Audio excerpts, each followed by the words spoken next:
Right. Today's lecture is going to kind of have 3 parts. I'm going to lecture on contraction types and function. And then I'm going to go into, again, why we use cross-sectional circles instead of lists.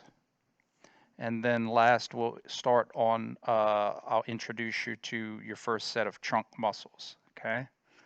We're good? On to, ready, break. Function is direction of pull. You're going to hear me say that so many times, but that's only because students tend to forget. A direction of pull does not reflect a specific motion. The elevator pulls up. There's no cable that pulls the elevator down. If you had a cable that pulled down, there would be a moment of time where you'd need the elevator to go faster than what gravity can offer. Remember that from 310? There's no reason to make the elevator go faster than what gravity can offer. Gravity is fast enough if you're free falling. So the elevator pulls up. It's an upward puller, an elevator pulling in the direction of elevation. And it can make you go up, it can keep you from falling down, or it can let you go down at the speed that the cable pulling up allows you to go. 3 different motion scenarios, but only one direction of pull scenario. Going up, staying put, going down, all influenced by one direction of pull. Okay? So, when I say, what is the function of the right sternocleidomastoid in the sagittal plane? And you say, sagittal plane, it's a flexion puller. It's a cervical flexor. It means it pulls in the direction of cervical flexion. That means it pulls in the direction of cervical flexion. Wow, I just hit puberty. It pulls in the direction of cervical flexion when you're at rest, when you're dead, when you're sleeping. It pulls forward. When you have concentric work against an external force, it means that it's pulling in a direction of cervical flexion. When you have isometric work, like if something's trying to push my head into extension and my right sternocleidomastoid along with my left are working isometrically to prevent this motion, it's pulling in the direction of cervical flexion. It's a cervical flexor, regardless of its contraction. Eccentric, still pulling in a direction of cervical flexion. So the right sternocleidomastoid is a cervical flexor regardless of contraction, and I'm going to test you on that by giving you an exercise that has eccentric loading. So the motion, remember, we do not associate muscles with motion, right? Well, I'm about to test you again. I'm going to give you an example where I have an external force trying to extend me. I need my cervical flexors. I observe extension. It's still the cervical flexors, allowing the extension through eccentric contraction. But those muscles are still pulling in the direction of flexion, thus why they are cervical flexors. So I'm going to give you isometric scenarios. I'm going to give you concentric scenarios. I'm going to give you eccentric scenarios. I'm going to give you at rest scenarios. It doesn't matter. It doesn't matter. Because we don't associate muscles with motion. We associate muscles and their function with the direction of pull. Okay? That's number one. Number two, look at all of this confusion. This is, now, you may learn it like this. Bless your heart. That's fine. I have no problem. I just want right answers. This doesn't work for me. It may work for you. That's cool. but it doesn't work for me. And I'll tell you why. This is every group of muscles at the cervical vertebra. So we have 6 groups, 2 per plane of motion. Cervical flexors, cervical extensors, right lateral cervical benders, left lateral cervical benders, right transverse cervical rotators, left transverse cervical rotators. 6 independent, non-redundant groups. But the muscles that are in every group can be redundant. Cervical flexors, right sternocleidomastoid, left sternocleidomastoid. Cervical extensors, right erector spinae, left erector spinae. Right lateral cervical benders, right sternocleidomastoid, right erector spinae. You start to see where this could be confusing? I have this muscle already used twice in 2 lists. One time it's teammates with this one, but another time it's teammates with one that it wasn't a teammate with. It was an antagonist here, but now all of a sudden it's an agonist there. It pulls in the same direction as something it doesn't pull in the same direction with over here in a different dimension, in a different plane. Let's continue. Left lateral cervical benders. Left sternocleidomastoid, left erector spinae. Right transverse cervical rotators. Left sternocleidomastoid, right erector spinae. I've used left sternocleidomastoid 3 times. The same muscle. I've listed it 3 times.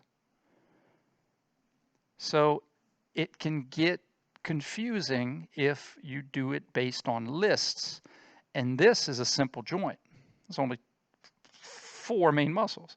When you start to get into muscles of the shoulder, muscles of the hip, and you got some muscles working with some in the sagittal and other muscles working with others in the frontal and some muscles working with others, if you do lists, there's a lot of repeating, and this is on this list but not on that list, and then reverse it with function. So in other words, what if I say, hey, tell me everything, direction of pull, motion of pull, tell me everything the left sternocleidomastoid does. You can answer that really quickly with a circle. Left sternocleidomastoid, it sits anterolateral, left lateral. It's a cervical flexor, left lateral cervical bender, right transverse cervical rotator. But if you did list, you got to filter through them all. Left sternocleidomastoid, okay, I see it here. It's a cervical flexor. Left lateral, was it right lateral? No, left lateral. Was it left erector spine? No, left sternocleidomastoid. Oh, left sternocleidomastoid, left lateral. Okay, we're looking for more, okay, right transverse. So, I'm not against you doing this. My job is to show you the pros and cons of memorization versus functional application. So let me show you how all of that stuff on the board, all of those lists, is all right here. Left sternocleidomastoid, right sternocleidomastoid. I'm going to box them because I'm going to give them a rotation. The right is pulling to the left, and the left is pulling to the right in the transverse plane. Right erector spinae, left erector spinae, box them up. Okay, the right erector spinae is pulling to the right in the transverse plane. Left is pulling to the left. This simple diagram, there's my polar axis, there's my bilateral axis, there's my AP axis. This simple thing tells me all of that stuff that was on the board. Who are my cervical flexors? Left and right sternocleidomastoids. Who are my cervical extensors? Left and right erector spinae. Who are my left lateral cervical benders? Left sternocleidomastoid, left erector spinae. Who are my right lateral cervical benders? Right sternocleidomastoid, right erector spinae. Who are my right transverse cervical rotators? the muscles that pull in the direction of right transverse cervical rotation. Left sternocleidomastoid, right erector spinae. Who are my left transverse cervical rotators? Right sternocleidomastoid, left erector spinae. And then remember how I said I'll give you one muscle and ask you functions of that one muscle. What's the function of the left erector spinae? Cervical extensor, left lateral cervical bender, and left transverse cervical rotator. I'm mirroring it here. But if I was facing here, left erector spinae, left lateral, extensor, left transverse. It's that simple. How would I stretch the right sternocleidomastoid in the frontal plane? Right sternocleidomastoid in the frontal. The right pulls right lateral. So I would stretch it by moving my cervical vertebra left lateral. Left lateral bending is going to lengthen the who pulls to the right. How would I stretch the left sternocleidomastoid in the sagittal? Well, how does it pull? Pulls in the direction of cervical flexion, so stretching it in the sagittal, I'm going to extend the cervical vertebra. The tricky one is sternocleidomastoids in the transverse.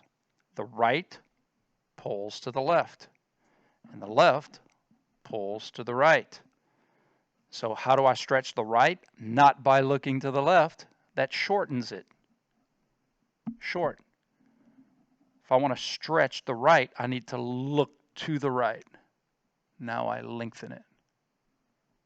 Okay? All of that information with a visualization. Cross-sectional anatomy. Okay? All right. Now I'm going to pull up. I can't stop the video because then I'd have to start a new video.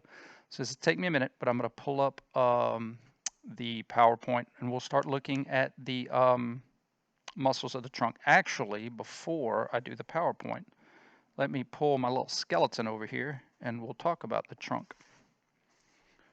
Hey, buddy. I know you're shy.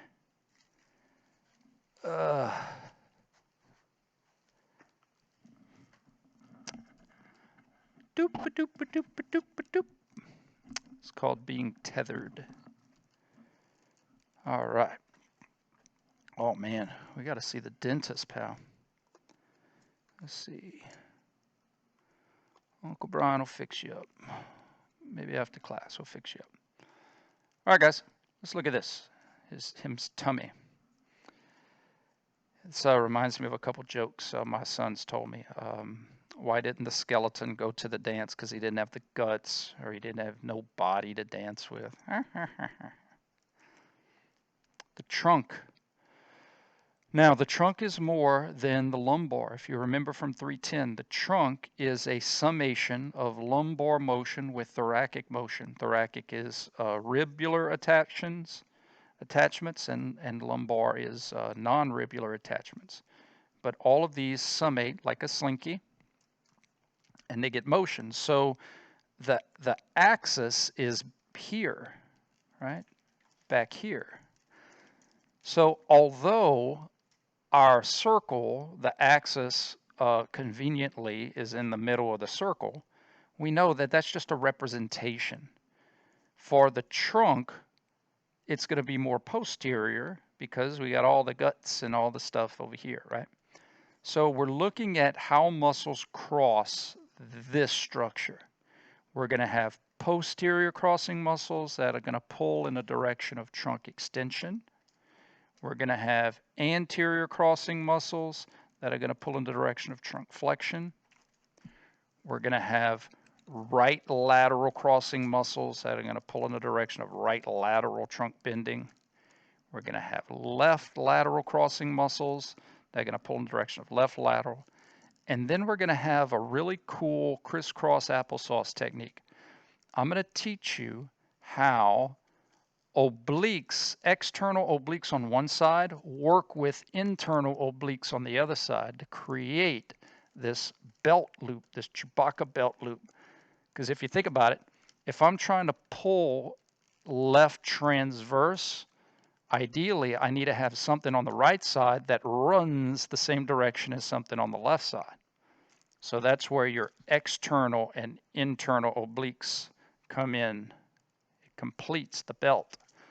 So your left transverse are going to run like this.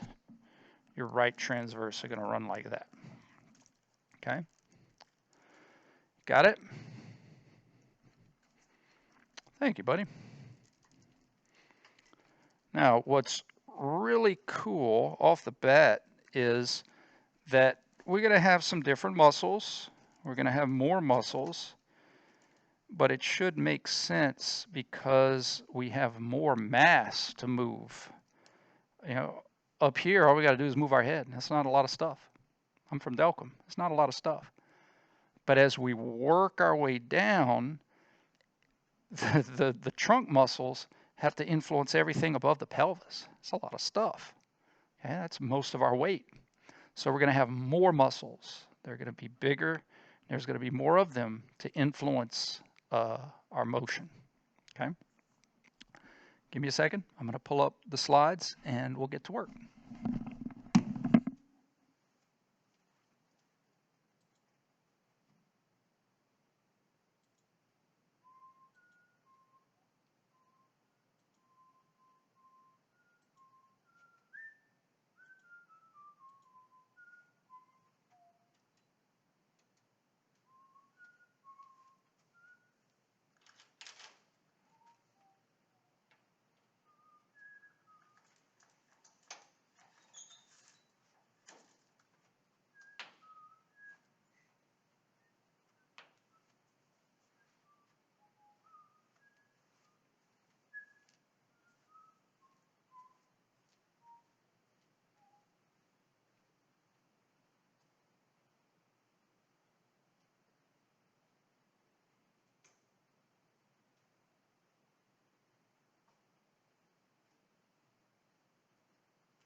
All right, everybody. So in your support supplements, you have all this stuff down. It has all the muscles you're going to be accountable for listed.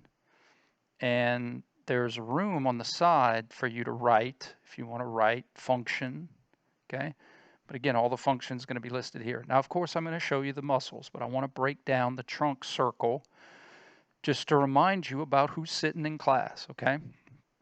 So this is a cross section of our belly, of our trunk. It's somewhat circular. Some circles are bigger than others. Somewhat circular. And you have a class that has some students that sit anterior to the middle of class, posterior, right side of class, left side of class. And the class is a rotational class. They're having class on a merry-go-round. And the class can rotate this way to the right transverse and rotate that way left transverse. So you look at the key up top, the bilateral axis, that separates the flexors from the extensors. That's what flex and extend means. Flexion pullers, extension pullers. Flexors in the front, extensors in the back.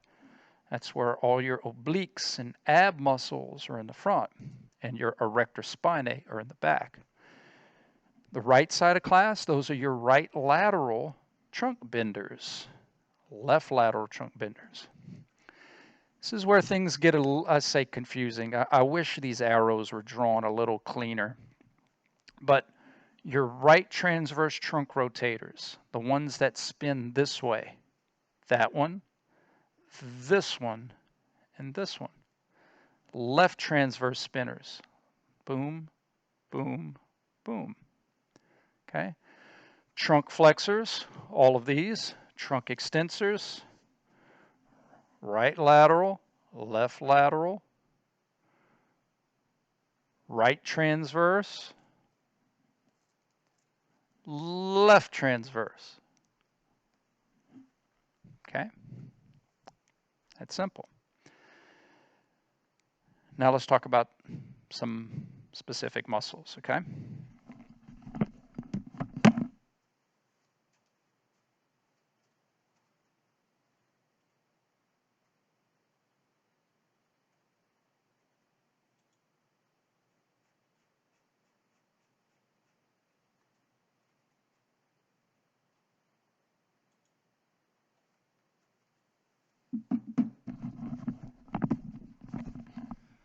All right, so this is how I imagine my rectus abdominis looking.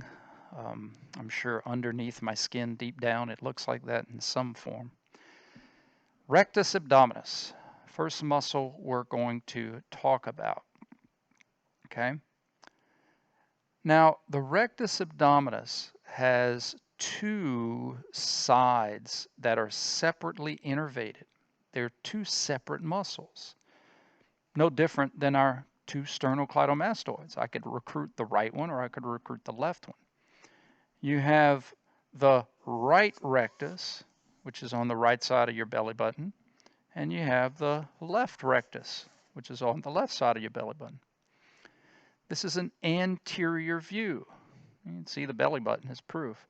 So this muscle basically goes from on each side of your sternum, right? And it runs straight down to your pubis. So it's literally trying to bring, in layman's terms, it's trying to bring your ribs to your pelvis. Simple as that. Pulling your ribs to your pelvis. And what is the transition between ribs to pelvis? All of those vertebrae. All of those vertebrae, your trunk. Okay? So the two functions that should be more easy to understand is both sides, the right and the left, rectus abdominis, both pull in the direction of trunk flexion. So they are trunk flexors. When you're doing crunches, recruiting these guys to help. Making you flex, allowing you to extend if you hold it isometrically, preventing you from extending. Trunk flexors. That's sagittal plane pull. Both of them have sagittal plane pull in a direction of trunk flexion. Ooh, man, look at that. All right, I quit. The right side is trying to pull your right ribs to your right pelvis. Now, of course, it's trying to go, if I just recruited the right rectus, of course, it would pull forward and lateral. But you cancel out the forward with the rector spinae that are pulling back. I'm going to get to that in a little bit, but it's no different than your right sternocleidomastoid working with your right erector spinae. They cancel out sagittal so they can pull frontal. So your right rectus is a right lateral trunk bender, and your left rectus is a left lateral trunk bender. I feel like a new kid on the block. You're tearing up my heart. Is that in sync? I don't know. Right lateral, left lateral. Right rectus, left rectus. Now the rectus is super duper cool for another reason, not just a function. Think about how hard it is to carry a friend who's loose and goosey. What I mean by that is if a friend of yours is passed out or sleeping, like my sons, like when my sons are sleeping and I got to carry them from the car to their bed, I swear they weigh like 200 pounds. But that's because their mass is like a bag of sand, or my mom used to say a sack of potatoes. When mass can shift and slide and grind, your muscles have to constantly account for that shift. That's why it feels tougher. It's a lot easier when that mass stays in the same place. That's why picking up a 100-pound brick is easier than picking up a 100-pound sack of sand that's constantly shifting and moving. Our bodies are no different. When someone's doing pull-ups, why do they interlock their feet? Because when you interlock your feet, you make the mass stiff. You make the mass more consistent in one place. Why do we contract our core? Right? We contract our core to bring our center of mass more stiff, less fluid, more stiff, easier to move, going up and down. So the cool thing, one of the cool things about the rectus is you see these tendinous inscriptions. Basically what those are in layman's terms is it's a place where you can transfer force in the across. Remember how I hinted that you're going to have external obliques on one side working with internal obliques on the other side? Well, guess what? They pass through that rectus. They transfer force through that rectus, through those tendinous inscriptions. So that way the muscle doesn't get ripped apart. Okay? So those tendons are important for transfer of force that's coming in at different angles. And when everything's kind of contracting to lock in your core, they're kind of all kind of blending in and passing their force, distributing their force through those tendinous inscriptions. They're kind of like batons that are passing force from one side to the other. It's kind of cool. Okay?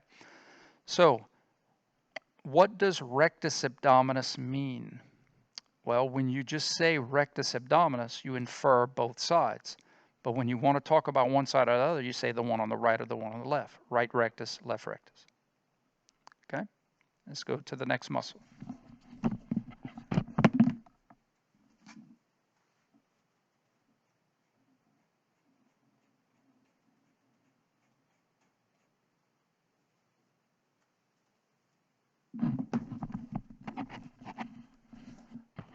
Obliquus externus, or external obliques. So, in layman's terms, obliques just means angled.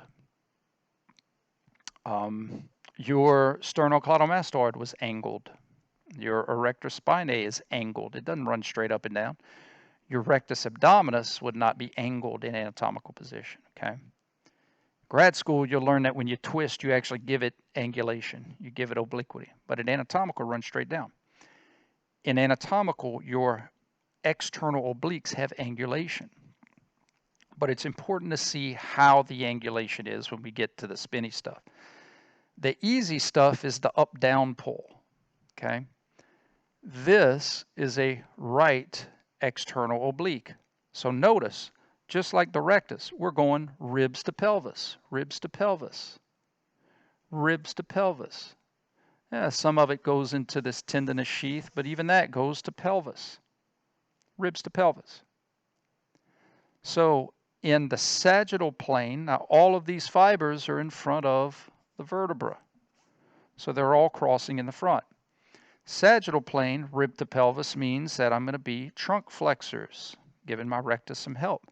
So if you have a right external, guess what? You got a left external. Okay? So the external obliques, right and left, are going to be trunk flexors. The right is trying to pull right ribs to right pelvis. So the right external oblique is going to be a right lateral. The left external is going to be a left lateral. The transverse plane is tough, but not really.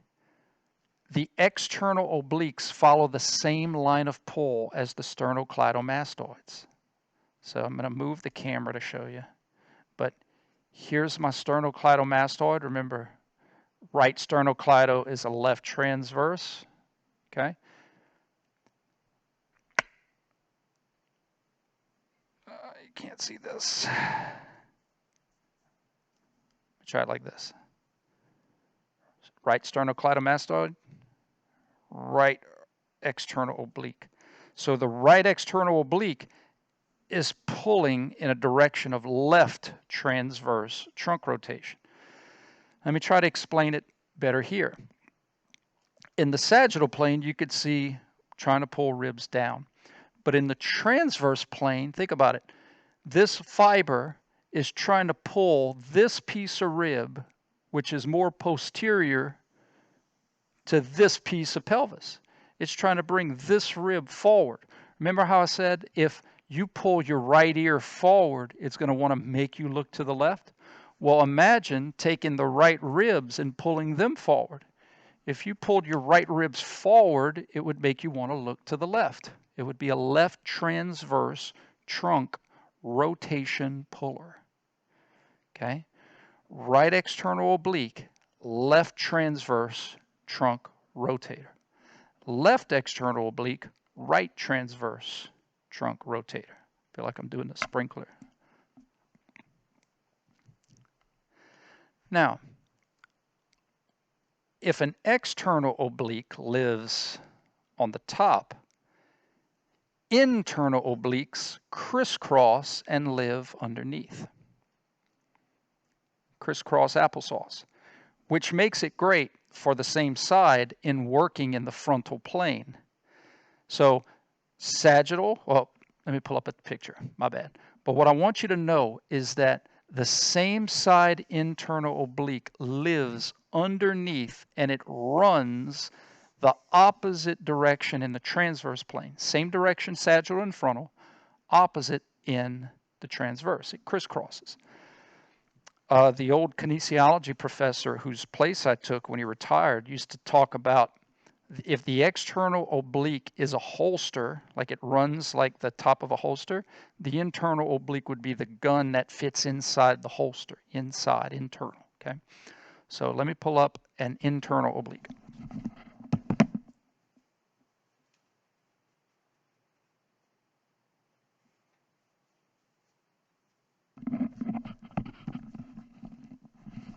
So look how that crisscrosses. So now instead of pulling ribs anteriorly, we're pulling ribs posteriorly. Instead of pulling the right rib forward, the internal is pulling the right rib back. So the internal oblique has the opposite pull of its same side external, but it has the same rotational pull as the opposite external. That's what I talked about the Chewbacca belt, which, by the way, so if Chewy, I hit puberty again, if Chewy, this left side, here's Chewy's belly button, this left side represents Chewy's left external oblique. Yes, I know it doesn't run to his shoulder. It's the concept. Left externals are going to work with right internals to pull in the same direction, to pull in the direction of right transverse. Chewy doesn't have much rotation, it was transverse. Right transverse. Because it's trying to pull, think about it, muscles that run like this are trying to bring Chewy's left shoulder to Chewy's right pelvis. Left shoulder to right pelvis would get me to want to twist to the right. Left shoulder to right pelvis makes me right transverse. Okay? So left externals work with right internals to pull in the direction of right transverse. Right externals work with left internals to pull in the direction of left transverse. I think of it as a Chewbacca belt. Left externals working with right internals to pull in the direction of right transverse. Right externals working with left internals to pull in the direction of left transverse. Cool? All right. Let's move on.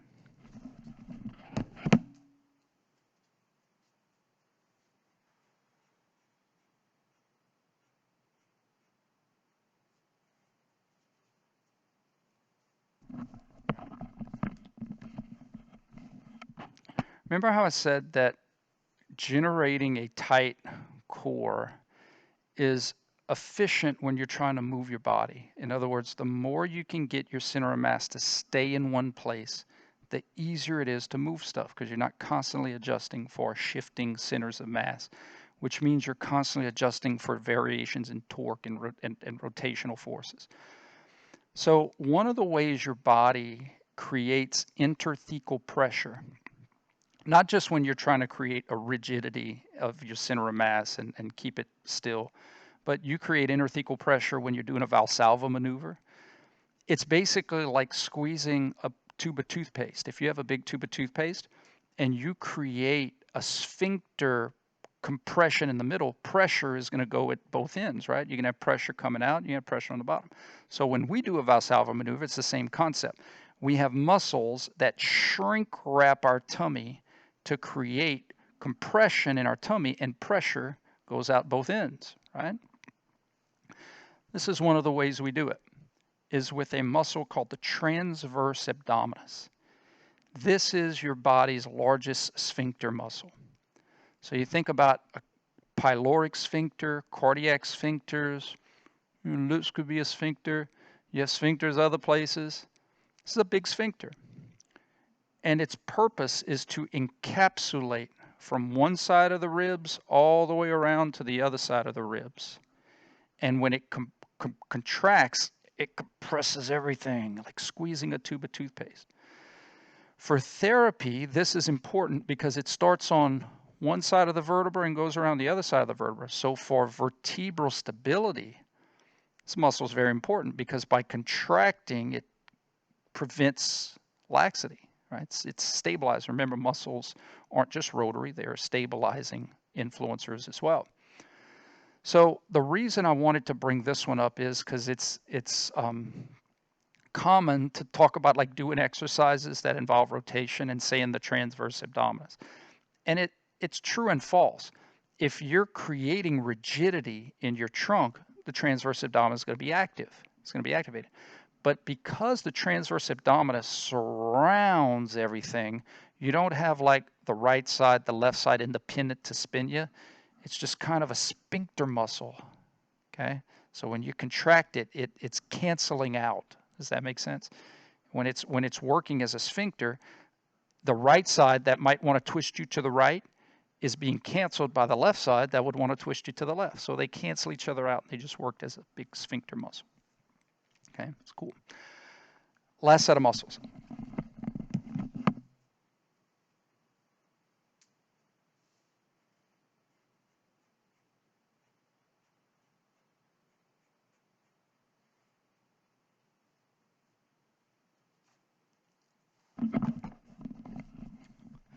All right, you got a bunch of erector spinae.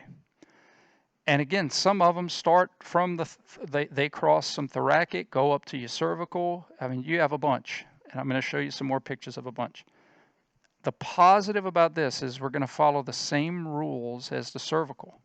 So you have this magical wall of spinous processes, and none of the left side cross over and none of the right side cross over. The right stay on the right and the left stay on the left.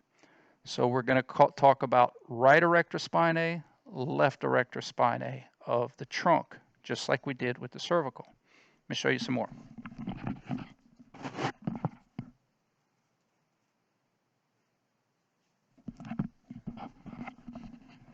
Now, in grad school, massage therapy school, you may have to go into some of these with longissimus and spinalis and iliocastalis and little rotaries and all the little intricate little intrinsic and extrinsic muscles.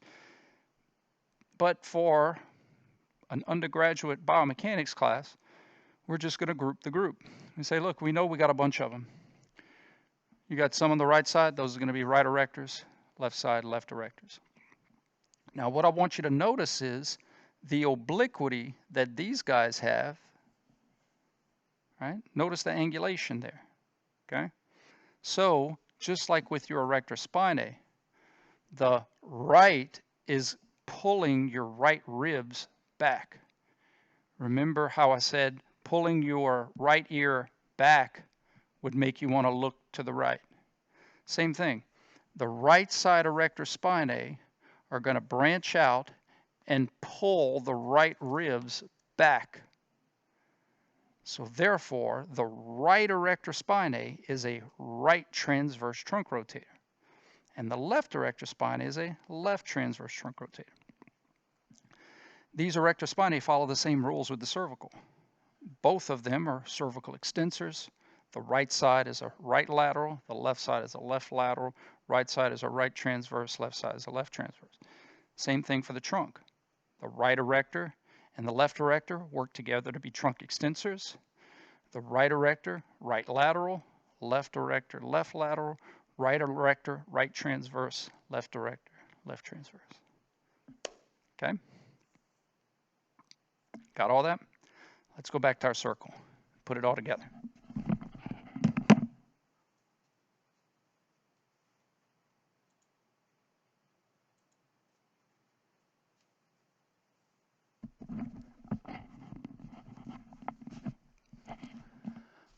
There's all your information.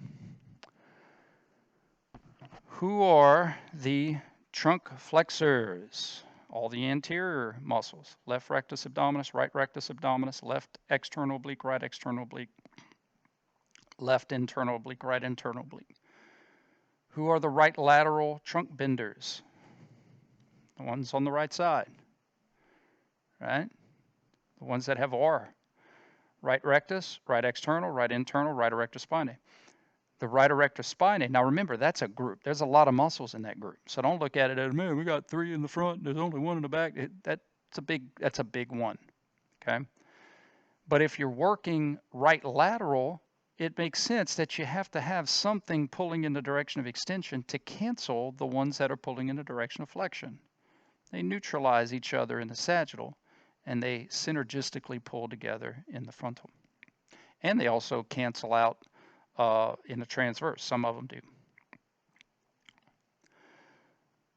Trunk extensors, left lateral, and then again, who are my right transverse? Left external, working with the right internal, working with the right erector. Left transverse, right external, working with the left internal, working with the left erector. Could tell you a lot. Could also tell you how to stretch a muscle.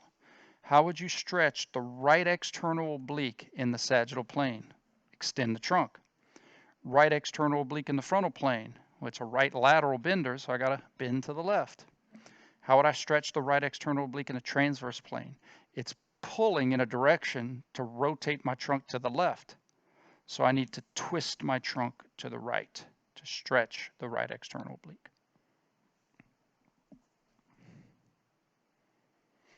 What's the function of the right rectus abdominis in the frontal plane if it's working eccentrically? Well, the same function as if it's working isometrically or concentrically or at rest. Its pull has nothing to do with the contraction. The contraction is the motion with the pull, but the pull itself is the same. Left rectus is going to be a trunk flexor, left lateral trunk bender. Right rectus, trunk flexor, right lateral trunk bender, regardless of contraction. Okay? All right. I hope everybody is safe and everybody's well. Email me if you have any questions, okay? The next lecture, we're not going to move on to more muscles. We're just going to do a bunch of practice questions where I'm going to give you exercises, and we're going to try to figure out which muscles are working. And it's the same thing I taught you in 310. It's just now we're going to put muscles to groups. Okay? All right, guys. I hope everybody's well. Bye.